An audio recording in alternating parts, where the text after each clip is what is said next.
E uma homenagem a todos os gaúchos aí que... Tem gaúcho aí? Isso, nós vamos ter uma poesia aí em homenagem aos gaúchos também. Bom, acho que já... Seu Loca já chegou? Já. Então, gente, com vocês, o seu Loca Camboriú, pescador aqui da terra. Entra aí, seu Loca. Vamos aplaudir o seu Loca, gente.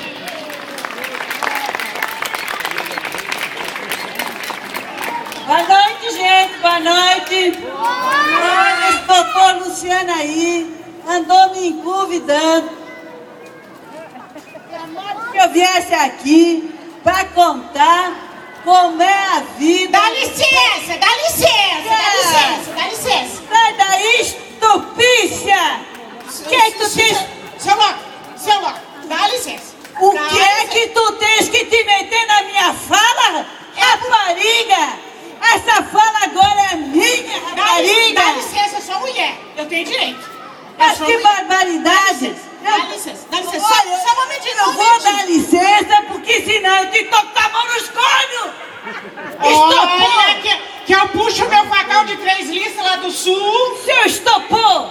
Vem pra cá, seu estopor! Dá licença. Incomodar uma rapariga dessa! Vem pra cá incomodar o... Seu Loca, olha a linguagem. Seu Loca, olha a linguagem. Gente, houve tanto protesto, tanta passeata e eu trabalhando, não pude ir lá fazer meus direitos valer.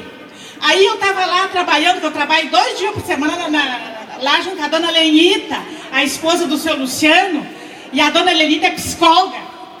E ela é psicóloga e ela disse assim, Tetê, porque ela gosta muito de mim, então ela me chama de Tetê. Tetê é nome que se diga!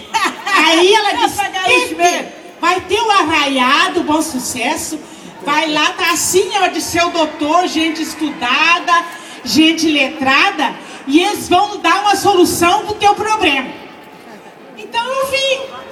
Seu Loca, dá licença, que o meu protesto é bem pequenininho, e ele fala, quando pega o microfone, não larga mais. E tu anda ligeiro, porque tu sabe como é que eu sou, né, rapariga? Ai, ai, ai. Te toca na mão nos cornos, rapariga!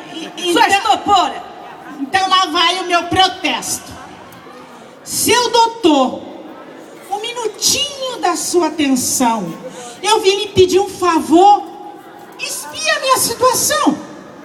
Eu levanto às 5 da matina, faço os grudes dos meninos, ponho a roupa de mãe na tina, enquanto isso, ele tá dormindo.